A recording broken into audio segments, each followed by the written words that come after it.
Yay! Hello! Hi! Following Friday, it is Friday, September 17th. Can you believe it? A whole other week happened, my loves. A whole other week. Hi, my name is Chris Farah. Welcome to my live stream on Fridays. I do at 1:30. Maybe you're watching on Facebook, or you could be watching on YouTube or Twitch.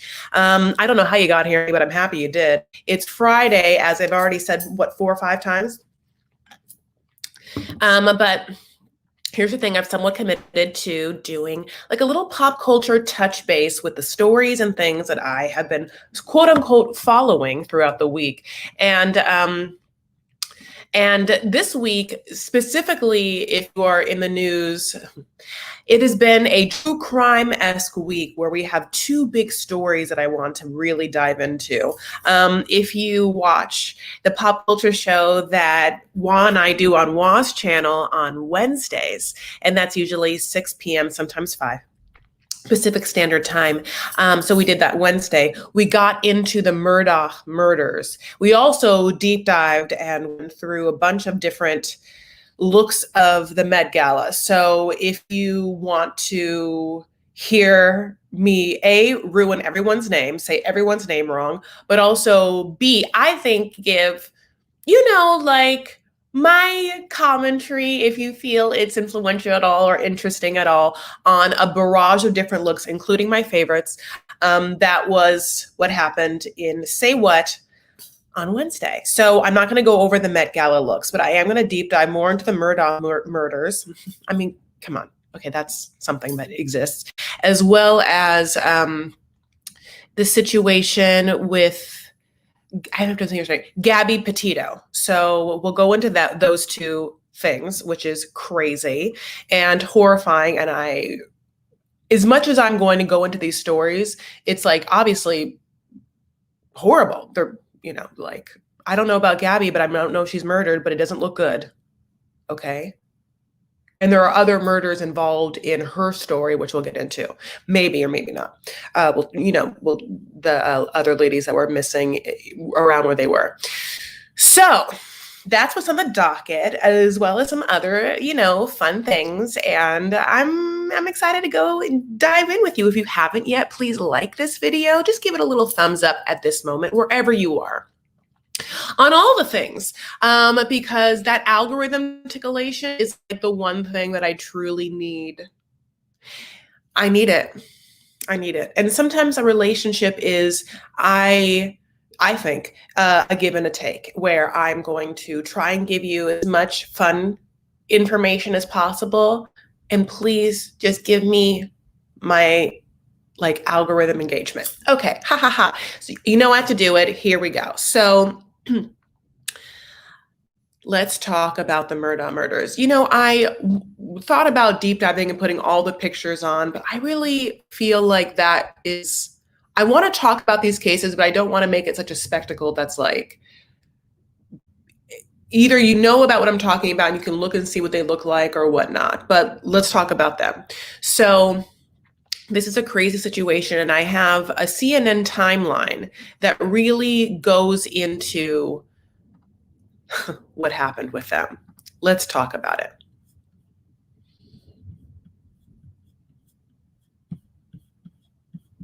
Okay, my loves.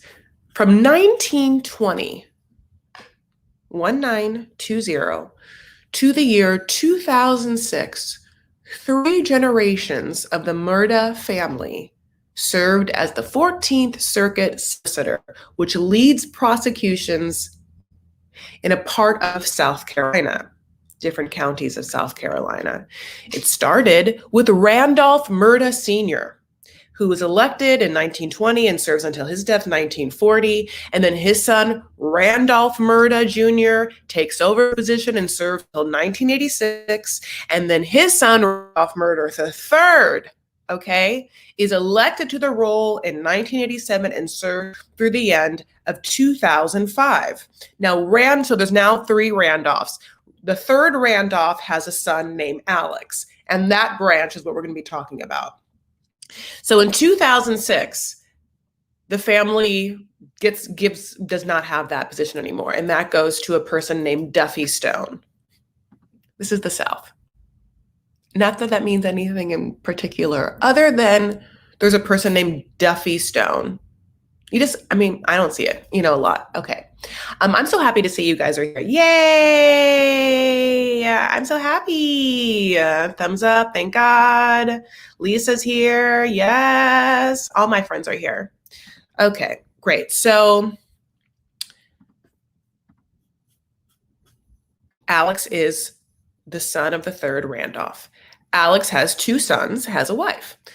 Now, in 2019, a boat crashes near like an island off Beaufort County, South Carolina on February 24th, 2019, and it kills a 19-year-old lady named Mallory Beach, okay?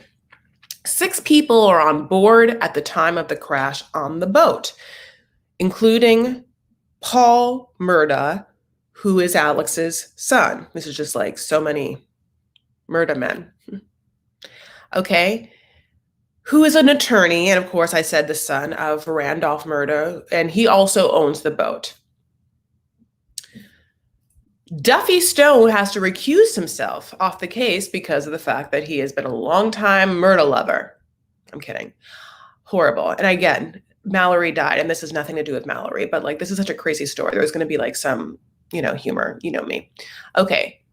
So the son, Paul Murdaugh, is indicted in April on charges of boating under the influence, like a DUI, but it's BUI, and causing the great bodily harm and death of this person in connection to the crash. He pleads not guilty. That's looming. And that's what it is. There are talk that because the Murdaugh family is so connected within the criminal, not the criminal, but the law enforcement, which, as well as the judicial branches in the counties, that Paul wasn't subjected to a breathalyzer and or alcohol test when this happened, the day of. That there was sort of perhaps blockage in the search for justice because Paul's family was so connected. So keep that in mind. And the entire town knows because they have been under the reign of this family for so long. It's generations. Okay, this is one of the funniest things I've ever heard, but I'm like, that's hilarious. Also, we have the lettuce wraps? Okay, here's what I want to have. June 7th, 2021. Alex Murdaugh, who is the father, 53, calls 911 and reports that he has found his wife, Margaret, 52, and son Paul, 22, the person that was just indicted, shot dead outside their home in their hunting stables. They're rich. Did I say that? I mean, the pictures, which I, so badly wanted to put on, whatever, most of the pictures of the wife, who just died, I feel so bad, is definitely her in a fur. I mean, it looks like old school, like Vanderbilt, whatever, that kind of thing. Margaret's her name. Multiple gunshot wounds is how they died. That's on June 7th, 2021. And on June 10th, 3 days later, Randolph Murdaugh III, the last Murdaugh who had that very intense office position, who's also Alex's dad, who is Paul's grandfather, that person just dies in his sleep. I'm just saying, okay, that's just like part of it in just the timeline. So we start to get the information about the murders, and Alex has brothers, John and Randy, and they speak to Good Morning America, and they say that their brother is distraught and that he would never have killed, because, like Alex is a person of interest. He is the person that found the bodies and, of his wife and his son. And they don't think that the brother is involved. And they say that my brother loved Maggie and loved Paul like nothing else on the earth, just like he loves his other son, Buster. Because if you remember correctly, there are two sons. Paul's the one that is now dead, but was the one that was accused of killing Mallory Beach. And there's another son, Buster. So of the people that are not dead in the family, Alex still roams this earth, and Buster, okay? The night of the murders, Alex has quote unquote a rock solid alibi where he is supposedly visiting his ailing father. As I told you, his dad ends up dying 3 days later. Buster's alibi, from what I read, is that he was just in a different part of the town. Okay. I'm sorry, not in town, a different part of the state. I'm so sorry. So,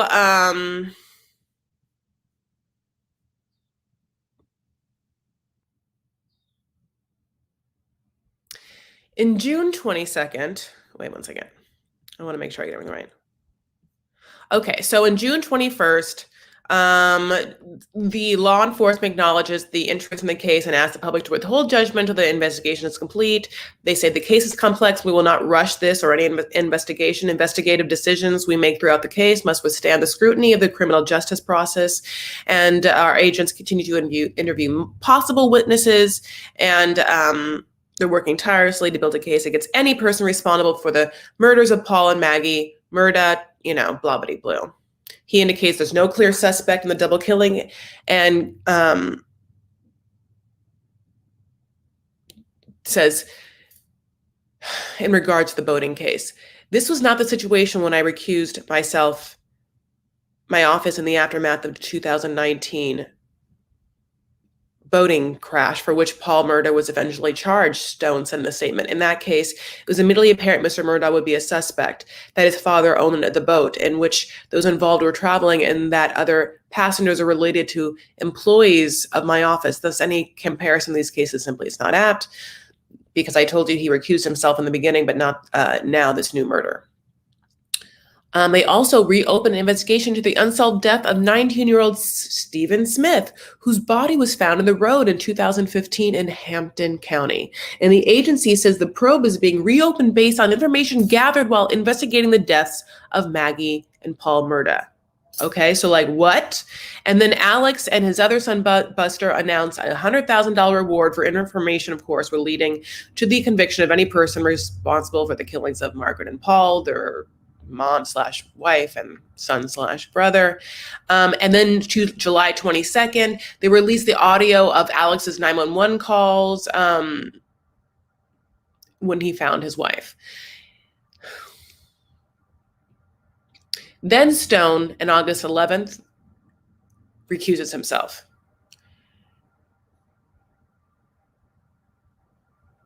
He writes that the request comes considering the events of today's SLED investigation, but does not provide further details. So August 11th, some sort of information is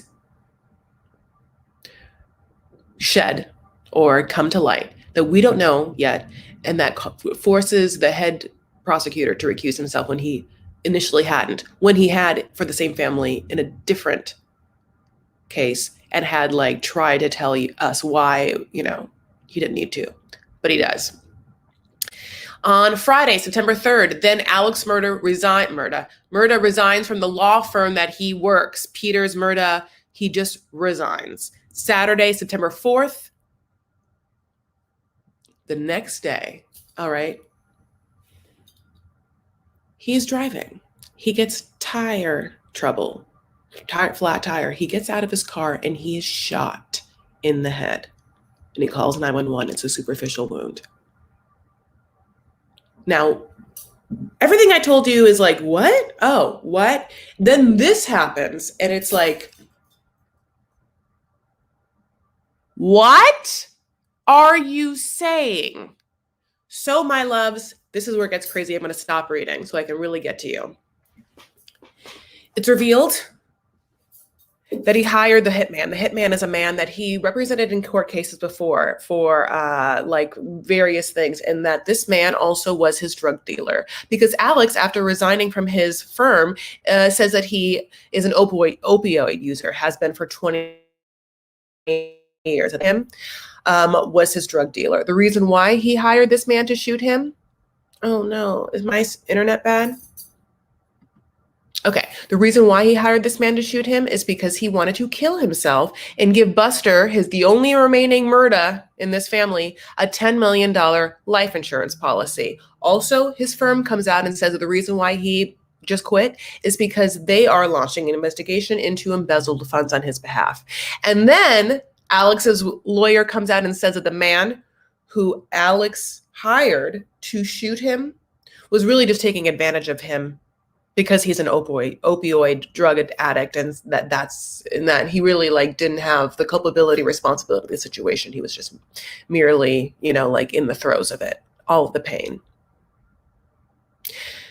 Then he also pats himself in the back for coming out with the truth that there is no one to like search for in this situation because he hired the person that shot him, and like pats himself in the back by being like, I didn't want to spend taxpayers' money over a fake thing. And it's like, well, are we also trying to find the murderers of your wife and your son, but you know who they are? Do you know who they are because you were A, them, or B, are they someone that you like had debt with? Is someone teaching you a lesson? Or C, are they somehow involved in the death of Mallory Beach and they're like vigilante justice? All of it's crazy. All of it's crazy. Oh my God. Okay. So that's like that is, I don't have to tell you, just like the craziest situation, and I can't get over it. And it truly just keeps getting layered and layered and layered, and I'm trying to see what the last situation is. Yeah, the man that they charged is Curtis Edward Smith for shooting him. All right, my loves. And then, yeah, right to another horrible death case, because this is like what's happening everywhere, is that there was, hopefully there still is, this nice lady named Gabby Petito. She's this young girl, okay? And she and her fiance / really boyfriend, because they're too young to get married and their parents say that, decide to get a van and have like a full van life, blogger life, Instagram, YouTube life, my loves, traversing the world. Now, I do follow one of those like van life couples that like really always shoot in some sort of like filtered light. And it's like, I think in somewhere in Europe. But they release one video and shit goes down. The video is fine. But this is what happens.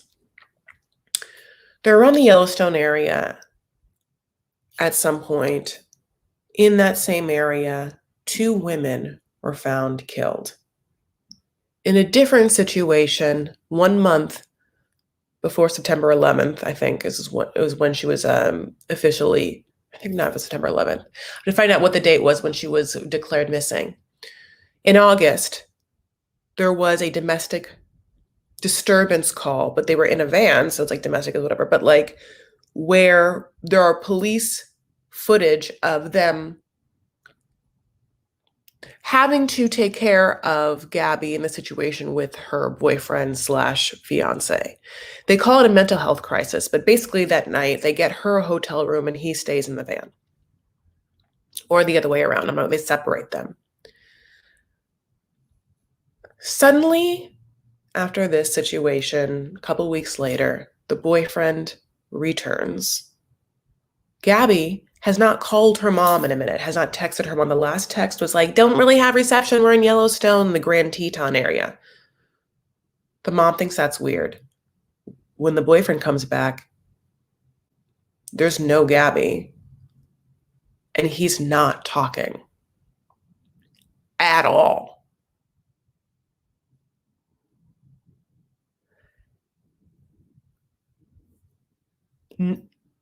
His parents aren't talking. His sister just released a statement today, basically being like, I love Gabby. She's like a sister to me. And I haven't talked to my brother since he's been back. But I want to hope for the best. Meanwhile, Gabby's family has, like, including her stepdad and her mom, been like, you're crazy. You basically, this is like, obviously me filtering their statements, which I don't want to read to you, whatever, being like, you obviously don't care about her. If you will not give us any information, you obviously know where she is. You are the last person to be with her. You know where she is. What kind of monster are you? What have you done? He's lawyered up, honey. Lawyered up. Is not cooperating with the police. His lawyer releases a statement basically being like, well, the police has to do their job, and I'm not going to have them have access to him. I mean, listen, it is just a completely different vibe and mood than someone who loves someone to marry them, to set on a life where you're in a tight-ass, squeezed-ass situation with this person. You chose that life, that van life with someone. And now that person is missing. And your overall vibe is,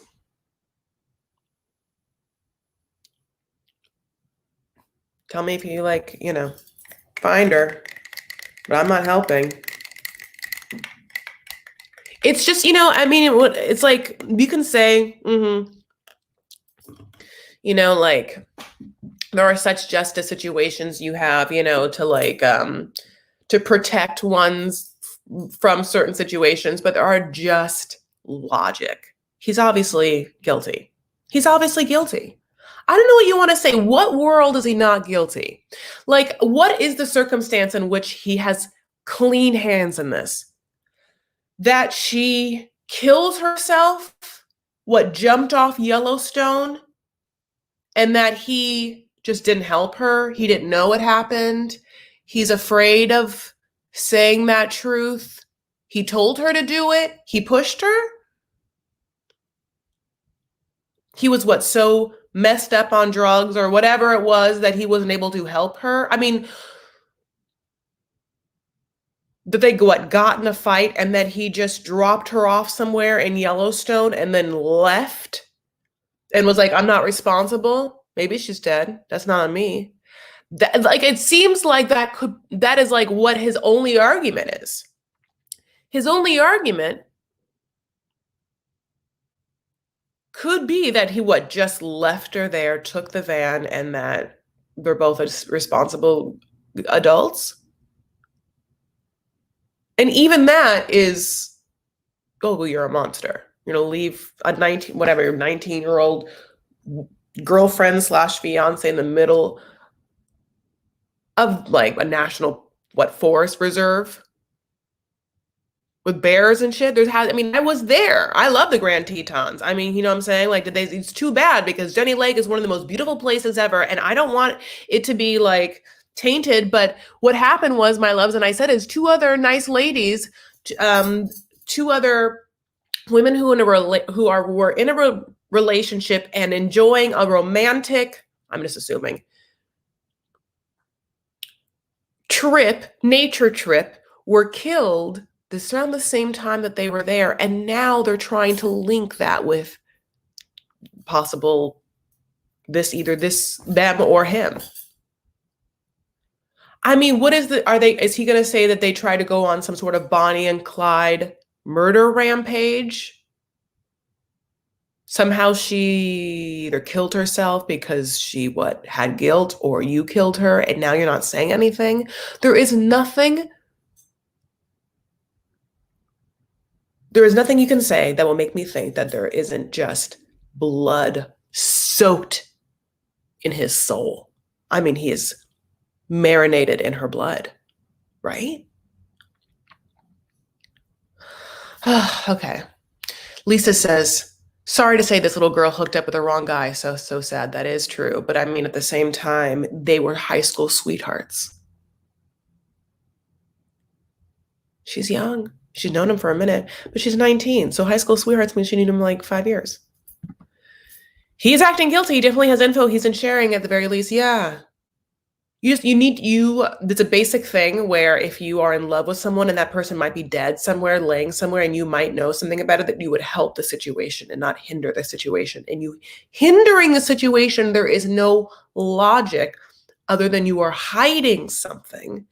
And the hiding of the something is bigger than any sort of responsibility, love, and or goodwill, and or basic human dignity or decency or integrity you have for this person that you said you once loved.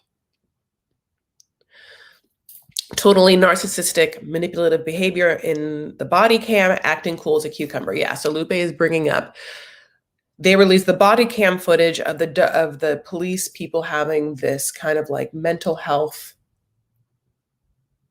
disturbance call amongst Gabby and her boyfriend, who I don't want to look up his name. His parents, her stepdad. Someone else said up here, it's like, obviously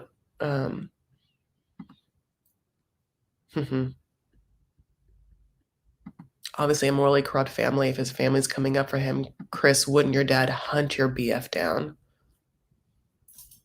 I don't know who would kill this person first, like my dad or Monique. Look, I'm not saying that Monique is a killer, and you can't, I'm not, but, and then vice versa. Honestly, vice versa. Okay, let me just, or Wah, but, I'm only not saying Wah because, we just said family.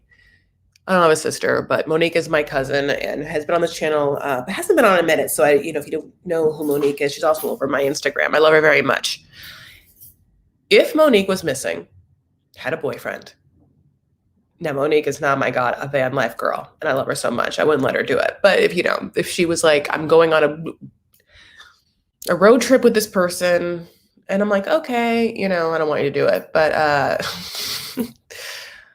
that's what's happening. If she stopped texting me and just said, there's not reception in Yellowstone, I'd be like, oh, okay, yeah, but like while you're on that hike, but there will be when you get home later. But maybe if you're in a van life, you're not. But it's just horrible. Okay, so all right, 2 or 3 days.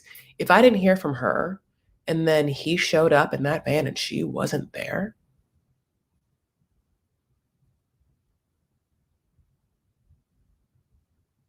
I'm going to tell you this right now.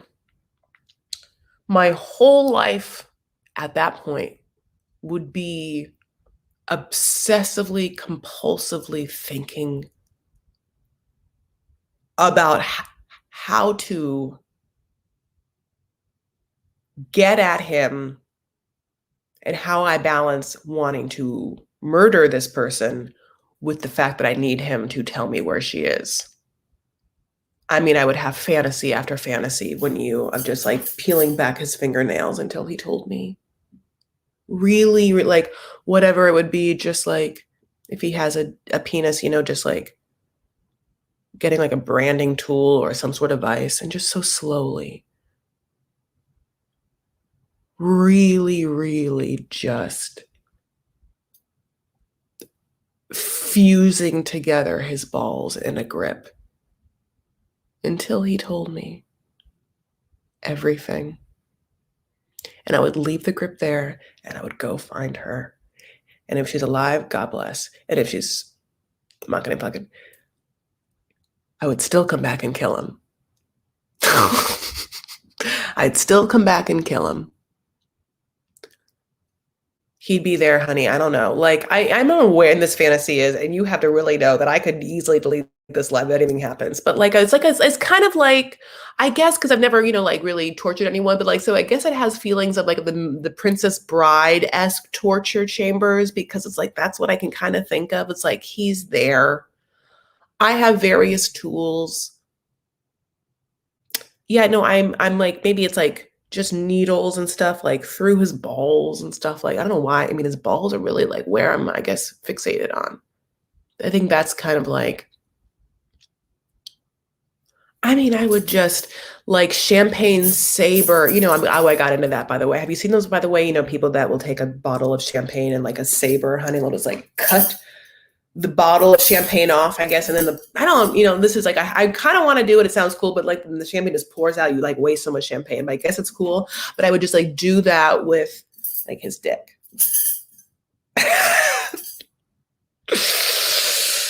Hi, my loves.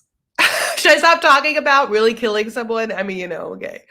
Okay. But I cannot imagine the pain of, I mean, and the weird sort of like deep revenge feelings of knowing that your loved one is either dead or gone. You cannot find them. And this one person in the world knows where this person is not helping.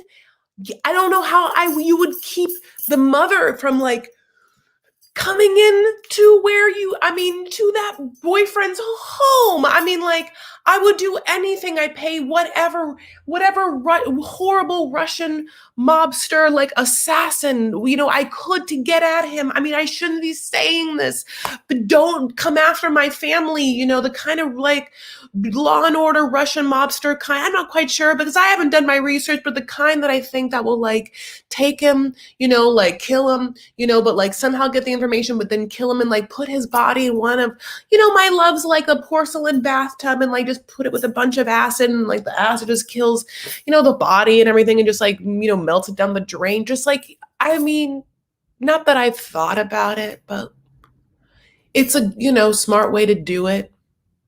But I don't know how kind of acid doesn't hurt the ceramic bath.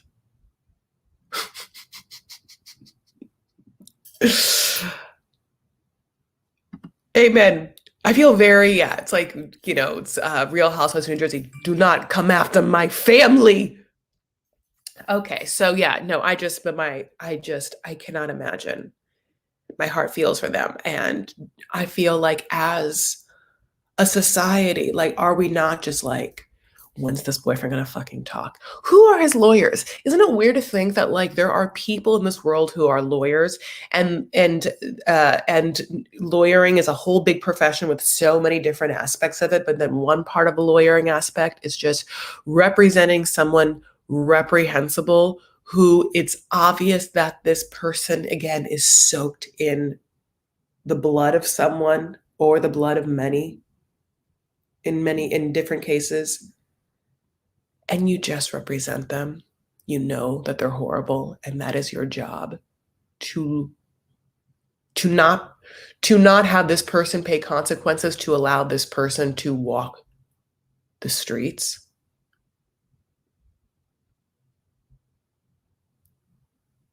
There's two ways of looking at it for those lawyers, right? They just think someone has to do it. Why not me? I believe in the justice system so that everyone is proven innocent, and I have to just blindly accept that this person is innocent, or it's not my job to judge.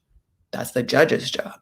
My job is just to represent this person to the best of my ability and assume this person is innocent. Even though I'm a lawyer and probably went to a lot of educational classes enough. I know enough logic enough to, in my soul, honey, in my soul, know this person absolutely is bathed in blood.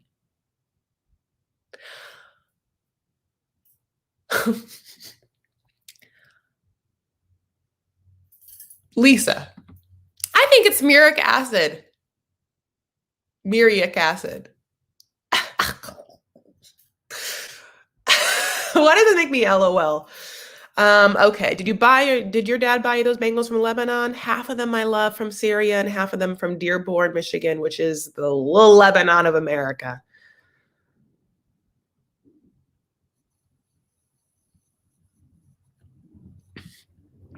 I just want to like read what you guys are saying. Sarah, he asked to go to jail in her place during the police interaction. He came across as someone who really cares about her, but I can't see her still being alive and being so silent. Yeah, like what I mean, like, what is the possibility? Like, what is the situation where he needs to remain silent? What is he protecting that is bigger than her life? It assumes that her life is gone. because her life has no value if she still walks the earth, right? Truly. And I don't mean that in a bad way, but I mean, if it's between you and someone who's still alive, maybe that's something. But if it's between you and a dead body, you're going to pick yourself at some point because this person's dead. But it assumes that you are picking yourself over this person for a reason. Oh, God. He's only protecting himself. God. You need lie as well. God, just like Marie and Lisa just being like, no, here's the whole Russian acid thing. You need both these things. I think that I really truly got that from a Law and Order episode. I didn't get most things about law from Law and Order episodes. If you use muriatic acid without lye, it won't break down the organic materials and you're left with chunks. Oh, okay. Chunks. Chunks? It's disgusting. Yeah, but I mean, you know, you can't, I mean, you can't do that too. You can't, yeah. I mean, this person is gone anyway, honey, this boy. Like, he's going to walk around or if he doesn't say anything for the rest of his life, he's going to walk around this earth, honey, with the tainted, you know, like the mark of Cain on him, honey. Like, I mean, we all know, and we're going to be knowing that you're basically a killer. I mean, O.J. Simpson got off, but like, and I know that O.J. Simpson probably has a better life, obviously, now than if he was charged. He'd be, you know, whatever. And the fact that better life meaning that he roams this earth freely in some way. But I mean, we all know. I'm not going to be in like any sort of like situation with O.J. Simpson.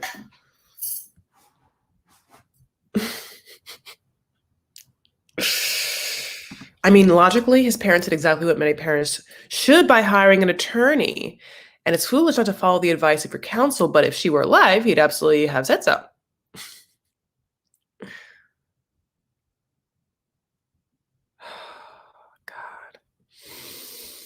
Okay, can you believe that those are just two stories and I actually have more to talk about, but okay. So I'm just gonna bring up something now to kind of like end on a good note. And by good note is there's this person, okay, this person. This person is a Texas lawyer named Mark Metzger, who was just roaming the beach in Galveston, Texas, and was cited on Monday for disorderly conduct because he decided to just dress up as Michael Myers from the Halloween films. Sorry, I'm hiccuping. And just traverse the beach with a knife. And people were like, what? No, it's not Halloween yet. And also, yeah, we're dealing with all of these like crime thriller situations, the Murdaugh murders and like Gabby, we don't need this S right now. And so, yeah, you know, there's the police, honey, coming for him, okay? Coming for him. And then this man has the audacity to say, honey, he does it all the time. This is like just little pranks he does. And he was just trying to like, you know, bring a little bit of quote unquote positivity in the gloomy doom. Okay. I guess, okay, this was so many things. What is your idea of funny? Is this funny to you? I guess it's darkly humor, right? But I would also need one more person to let me know this is a scene and not a sketch. Because if I looked out and saw this person, I would think that's a crazy person. And yes, he's going to kill me. This is a prank, he needs to get a very funny sketch comedy actor to come on in and make it known that this is funny. So for me I don't know, and that sketch comedy actor, honey, is just like running around and like letting me know in a commedia dell'arte that this is farce and that I can enjoy it. But no, I would not just enjoy the sight of this murderous man just walking the beach. How would you know?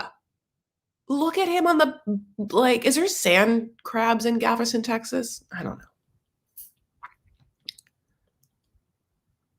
I always thought Michael Myers brought joy. Yeah, it's just like, you're not like walking around as like, okay, Captain Kangaroo. You know, like a really honey, you could have been, Mr. Rogers, someone who is unequivocally joyful, lovely, like a fun, like a Santa, like a beach Santa. Listen, if I looked out and saw like some version of a beach Santa, I don't know, like Santa, honey, like maybe he's in a blue, sort of velvety, sort of like shorter shorts and kind of vesty type material, like beach Santa. Oh my God, I'd LOL. Yeah, like that's more funny. And Mr. Rogers is more joyful. And Michael Myers is, no, I mean, no, thank you. Nope. No, I'm good. So, but I just want to like, this man really was just like, it's a prank I always do all the time. And I just want to be like, okay, who's in your life that laughs at your jokes? Like, what kind of sense of humor do you have? He's an attorney. Because I don't know, you really have assumptions in life, like as I said, going back to when I was talking about attorneys before, right? Like attorneys, they have to go through like all the studying, right? All the education. So then you just assume that they have like certain amounts of logic on how they are perceived and what right and wrong is. And when you have someone who's just like a little left of that, you're just like, that's one thing. And the other half of me is like, what is this person's lover? Is this person's like lover like this person's sense of humor?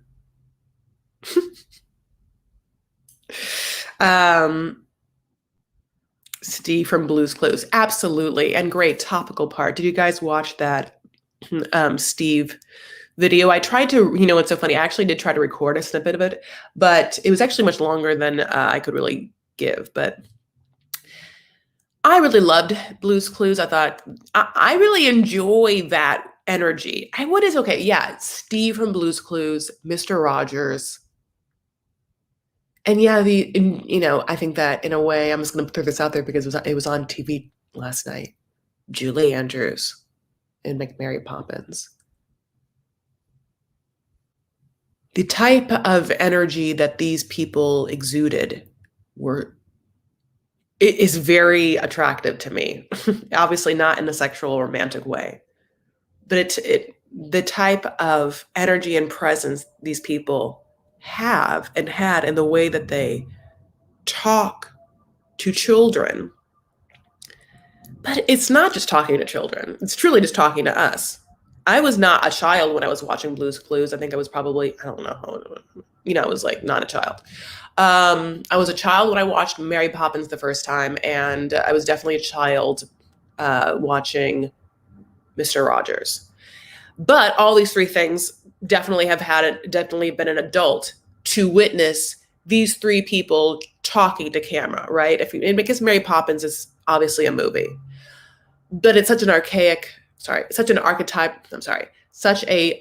archetypical character. Their presence and their vulnerability and their connection to speaking to people in such a way has always resonated with me, because there's an authenticness about it, and there's like a basic truth about it, and there's a warmth about it. The warmth mixed with the authenticity and the simplicity, I guess,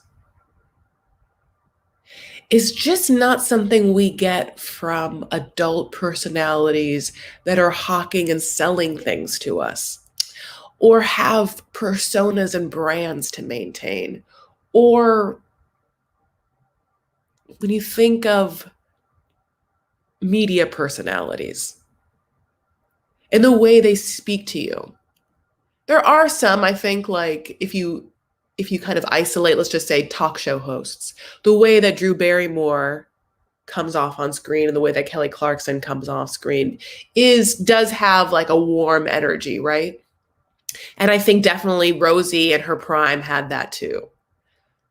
Rosie's persona is not necessarily what she gave us during that Rosie time, but she sure pulled it off in a way that either was authentic to her at the time or or a beautiful TV character that in the same vein I appreciated. I think you can go ahead and agree with me that Ellen doesn't have that and has never had that.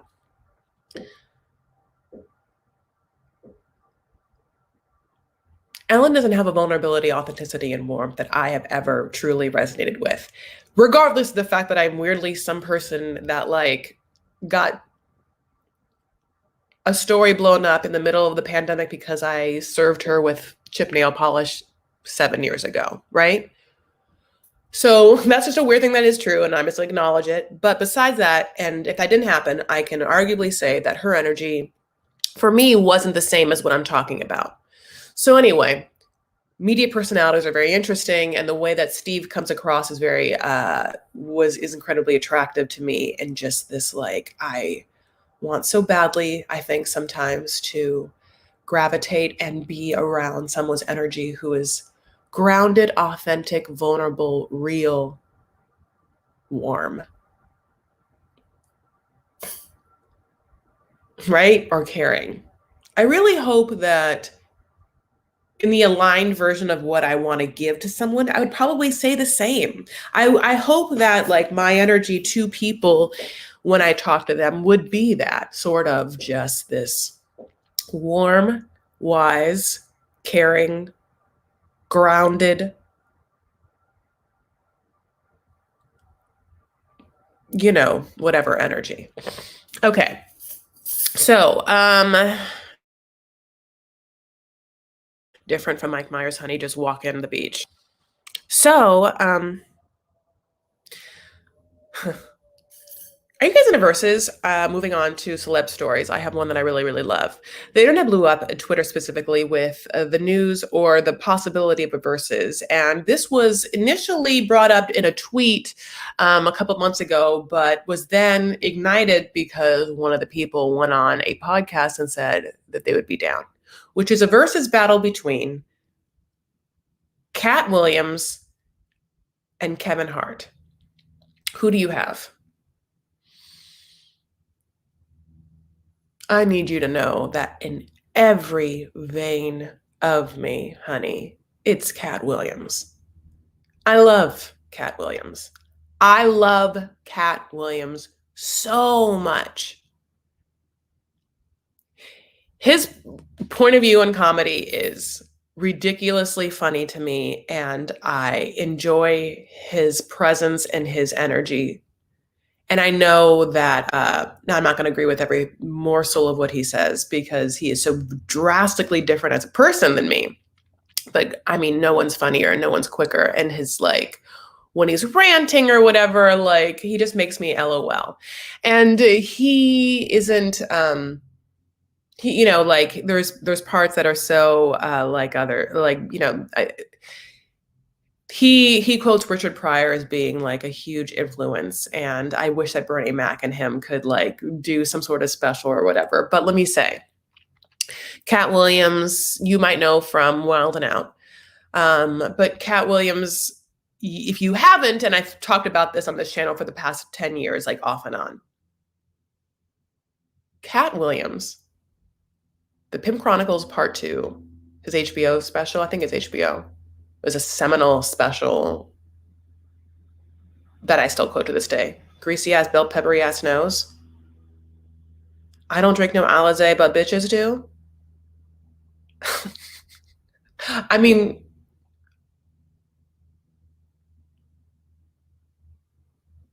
it's okay. So some people think that Kevin Hart is quote unquote funnier than Katt Williams. Those people are wrong. Okay. Why? Because Kevin Hart is richer than Katt Williams? No. I mean, yeah, maybe he is. I don't care. I don't care about their money. Katt Williams is it. Okay. He would win. So I would love to see this versus battle. Now, here's some deep dive of a YouTube that you can do. One time, Kevin Hart had a like versus battle, if you will, with Steve Harvey. And there's, I mean, really shaky, really just not great video from YouTube about showing this night. And I still was thinking about showing it to you, but it's just like not even, it's just like so grainy. It's just like all over the place. In this 7-minute clip, and there's a 2-minute introduction where Katt Williams just comes on stage and just like walks around to DMX music because he has entrance music and that's how he does it. But in this clip, he comes for Steve Harvey in a way that will bring a warmth, will fill body with glee. Like the way, I mean, it's the same to me as, I guess, taking like a shot of whatever I don't know, like, I don't understand, like, spirits, like whiskey, maybe like on a cold night, or like, like that. Yeah, okay, I don't like Goldschlager, but I remember what it was like I haven't had it in so long, to like have that, like, or like a highball, right? One of those drinks, this is how bad I am, so sorry, where you have the drink, like you take the shot, and then just like, it's like this warm radiation that goes throughout you, and you're just like, the bombs that Katt Williams does against Steve Harvey in this video, each one does that to you. I need you to be a Katt Williams fan if you're not. Okay? Kevin likes to use his height as a punchline too much. Absolutely. The funny thing is, Kevin and Katt are both, I mean, who's taller? They're both very small men. Is Kevin Hart the guy from 30 Rock? Oh, Marie. That's Tracy Morgan, I think. My love. Oh, well, she's Canadian. That's why.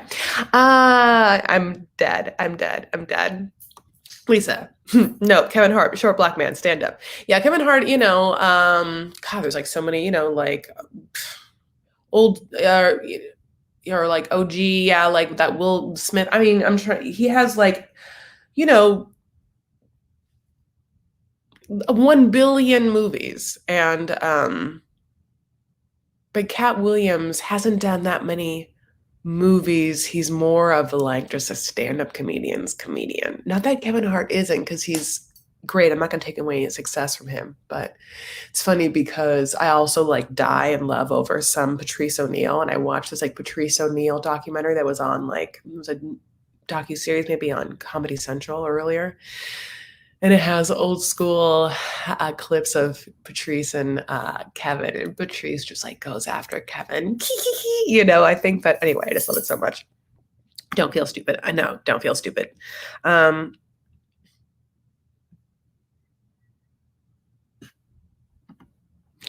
just like, I would die. I would die for that versus truly. Okay, so moving on.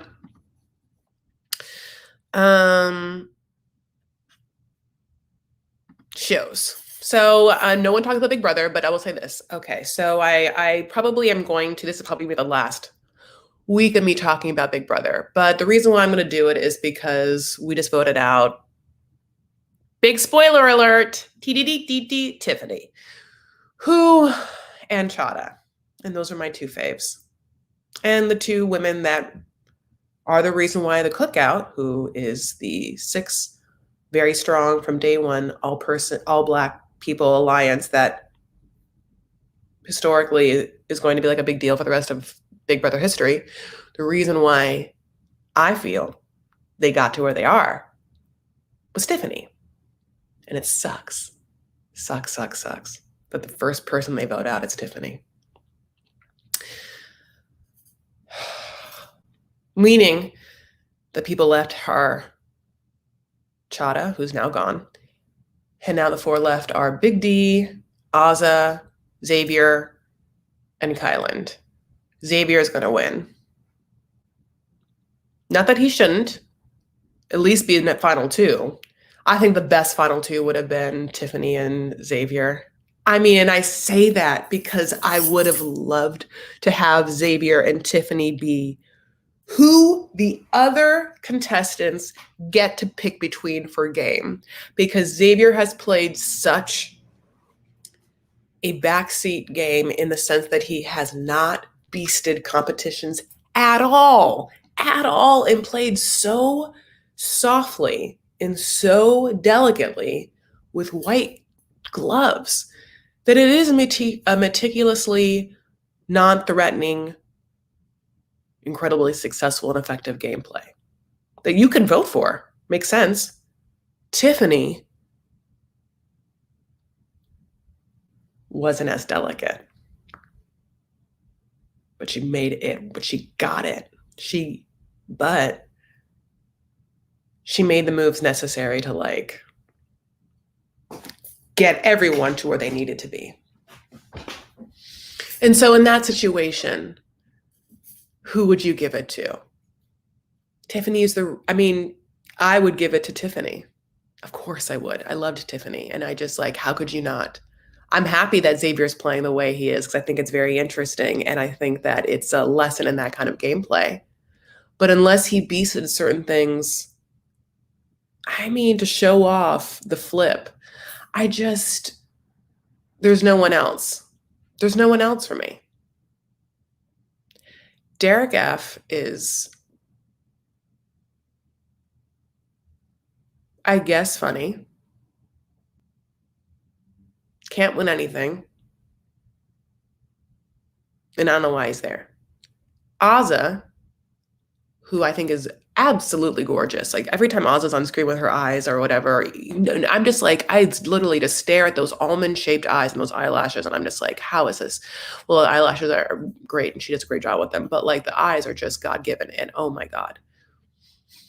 You really did work there. So Azah won her first competition yesterday during the surprise double eviction. And it's disappointing that she puts up Chada. She puts up Chada, she puts up Derek. Oh, sorry. She puts up Chada and she puts up Xavier, and she knows that Chada's going to go home. And she does. And then Azah for the rest of the night just like stares into a distance. Meanwhile, I'm like, okay, you're just going to vote off the other girl. Where do you think you are in the totem pole? Like, you getting rid of Tiffany should have been you knowing to grab Chada and then being like, it's me and you, bitch. We're going to be next to each other now. And all these three dudes, they're dumb. Cut Derek. He's done nothing for you. You've also done nothing for yourself. Xavier doesn't care for you, and you're not his final two. So please stop it, Azah. Because as much as respect as I have for you as like a woman, you're like blatant crush on this person who has given you nothing and who doesn't like you that way. And for all intents and purposes has the biggest boner for Alyssa, who's with someone else, isn't the look, Azah. It's not. And I don't even understand her and the Kylan thing. Because if Kylan wins, which now he can't because he was HOH last week and then now she was HOH in one day. So if Kylan wins the next he's going to put up you and Derek. That's who he's going to put up. So great job voting out Chada. Great job. Just dumb. So that part's depressing and dumb. At this point in the game, obviously, Kylan and Xavier are going to be final two, and unless Kylan is smart, wins the ability to pick who he's going to pick to bring with him to final two, and picks Derek because Derek is not a thing. Anyone who brings Xavier is going to lose to Xavier. Or X. Okay. Happily as a won something. I know, Kitty, but like, God bless. You know? Oh, you gotta leave. I love you so much. One more thing, Chris. Katt is a comedian's comedian and Hart a Disney stooge. It's a true. Okay, so I have something to share with you all that I watched. Oh God, it's getting into an hour of this, but I'm almost done. I'm going to switch gears, go to one thing, and then I'm going to end on something. So for social media, sorry. I just love it so much. For social media, I wanted to give you 2 Martha Stewart posts. Honey, look at her. Martha Stewart You can just follow like her brand, Martha Stewart, period, the end. Or Martha Stewart's personal account. This is actually her, Martha Stewart 48. Martha Stewart 48 like is her personal account. And just like a Britney account, it feels very much like she's posting. And whether she has social media people, I'm sure she does. It's still Martha. And I just, you know what? I love Martha. I like her. I love her. So here she is, honey, putting on an Instagram filter, honey. And then she says, not thirst traps, but getting close to Capri. And I haven't had this drink. Now, of course, I want this drink. Capri Haas, after a wonderful interview on stage at Traffic and Conversion Summit in San Diego with a fantastic host. Okay, whatever. So, but she is feeling toasty, my love, and then just looking good. She's, you know, up there. And she is just giving us some fun. So I feel like we can really learn from this because, you know, I think that there's one part about life that is maintaining whatever visage you have. And there's another part of life that's just enjoying. So let's talk about the drink she was having. Capri Haas. Have you had it? It is a Brazil's national cocktail made with cacao. I have such auditory problems. Sugar and lime. The drink is prepared by mixing the fruit and the sugar together, muddling, then adding a liqueur. This can be made in a single large glass to be shared among people or in a large jar from which it is served in individual glasses.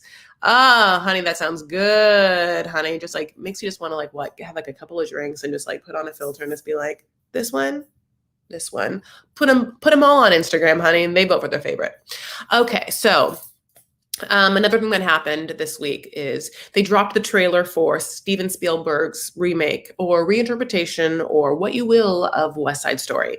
And I watched it and I got chills and I'm so excited. So even though I can't monetize this to show us, I just wanted to have this moment where we watch it together. Are you into it? West Side Story is one of those seminal musicals where it's like, I mean, how many of us have either seen the movie, seen a production of it, or did it in high school, or watched a high school production of it, or an actual professional production? It's just one of those things. The music is so gorgeous. The story so it's relevant. And the choreography, I mean, from the original production is seminal. Okay, so all of it is just so important in so many ways. And, you know, like obviously, yes, a retelling of Romeo and Juliet. There's just so many things about it that really make me happy. And so I just wanted to end, even though I'm like an hour into this, just showing it to you, and then we can just like, who has goosebumps and who wants to cry? I had like tears in my eyes, okay? Let's get into it.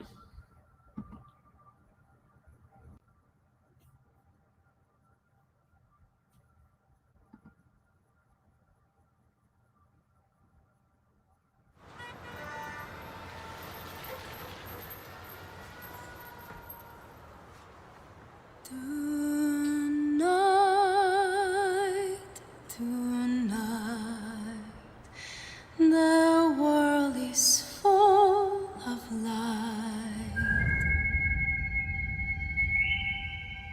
This is my first time in New York City. I want to be happy here. I want to make a life, a home.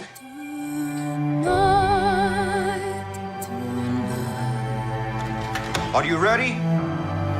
Tonight is about family.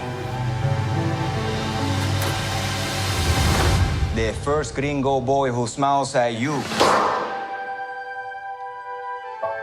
I never seen you before. You're not Puerto Rican. Is that okay? Do you want to start World War III?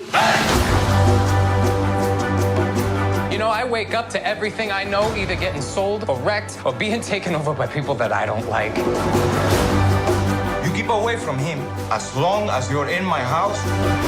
I'm a grown-up now, Bernardo. I'm gonna think for myself. Tony, We need you if we're going to war.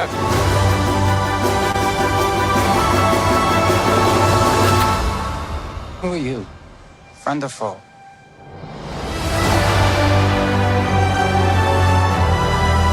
If you go with him, no one will ever forgive you.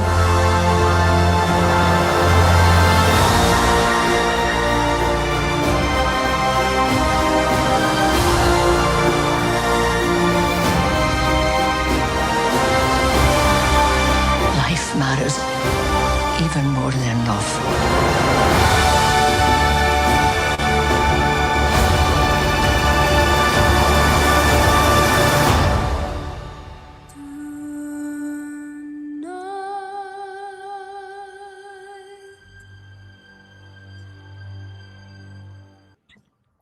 Okay.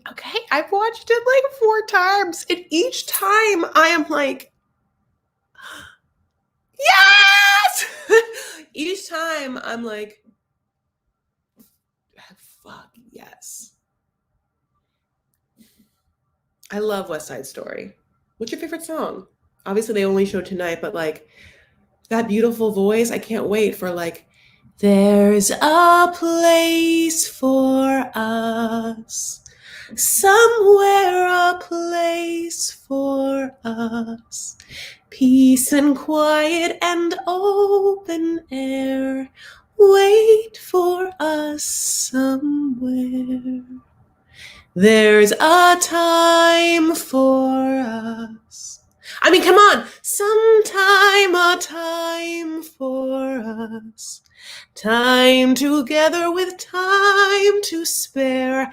Time to learn. Time to care. So, I mean, I'm not going to do it.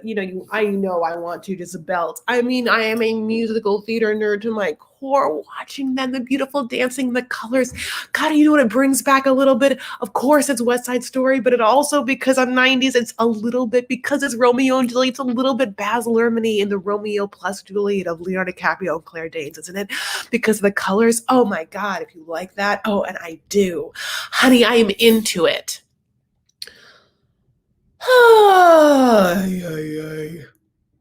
Okay, so that's where I am. Big girl energy. I mean, big sis energy. I'm going to end this being like, how are you doing? How's your Friday?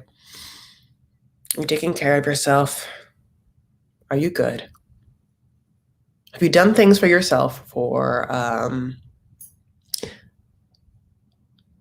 Have you done things for yourself in a caring type way that either is caring for your present self and your mindset, and or doing things to care for future self?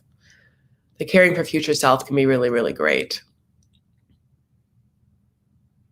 I realized I'm in the throes of really understanding some of the control issues I have based upon some unrealized and not necessary fears I have of feeling like I'm not safe or whatever. I'm always safe, but like I'm incredibly privileged to feel very, very safe. But it's amazing how controlling I've been in my life and in certain situations, just due to the fact that I have felt unsafe in moments in my childhood.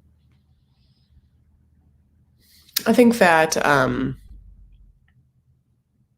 and because of that, I have been taking steps to sort of take care of myself in a like way of talking to my inner child, where I'm like, you're safe, you're fine, blah-bitty-blue. And if you find yourself someone who like resonates with like fight or flight response, you also could maybe be dealing with some unworked through things, some trauma things that could be from your childhood or your youth. So I'm taking care of myself in the present moment while also trying to take care of the future self of me by,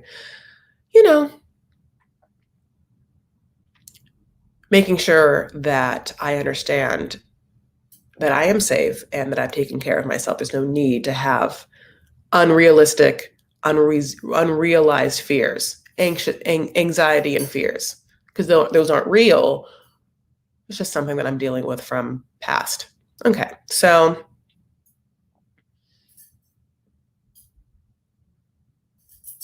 Chris, I hope you do a premiere cap when it comes out. Yay! Oh my God, I need to lose.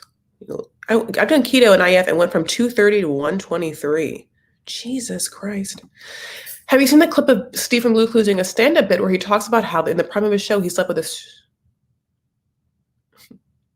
with a stripper who forced him to sing the goofy male song from the show?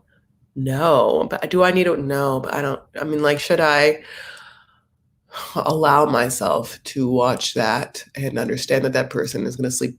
No, I don't want to. I mean, I guess I should because Lupe, I trust you, but do I want to see it? Has anyone else seen it? All right, what else? That's it, my loves. That's really it. That's all I have to say for you. Yeah, so know that,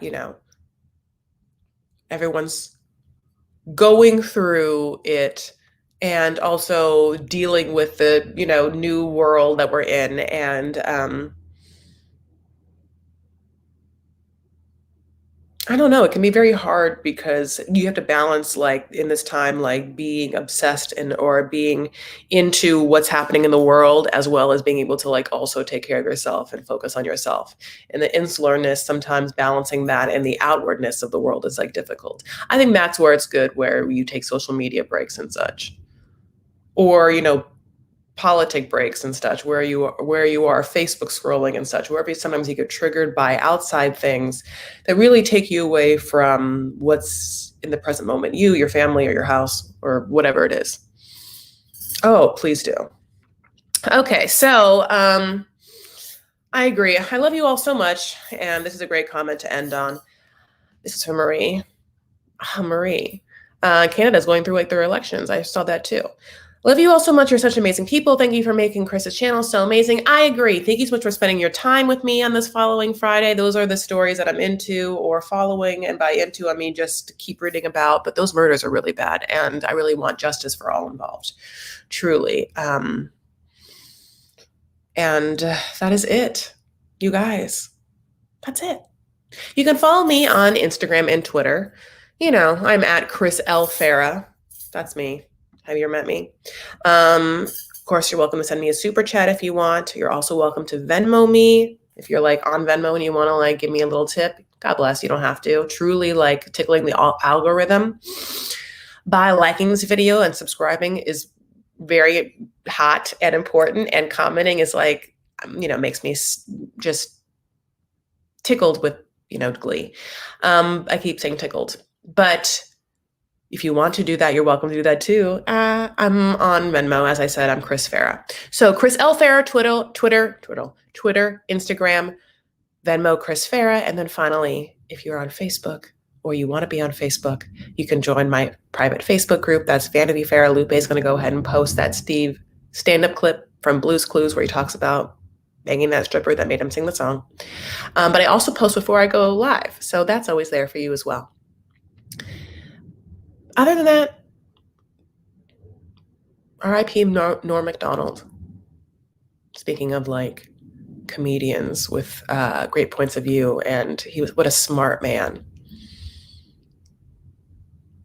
Norm Macdonald and his dry delivery on Weekend Update. It was big news when he died, and he died having had to fight a private battle with cancer, just like Chadwick. But anyway. That also is a great YouTube dive. If you're going to go and look up some Katt Williams, you can also look up some Norm Macdonald and his dry delivery of things. How fun. How fun. So RIP to him. All right, my loves. Like I say, take care of yourselves and one another. Stand up for what you believe and make art. All right. Have a great weekend. I'll see you Sunday for 90 Fiance. And right back at it next week for Say What with Wa on Wednesday. And then, of course, back here, honey, 1:30 for following next Friday. You see how it is? All right, my loves. I'll see you later. Okay. Bye, baby boos.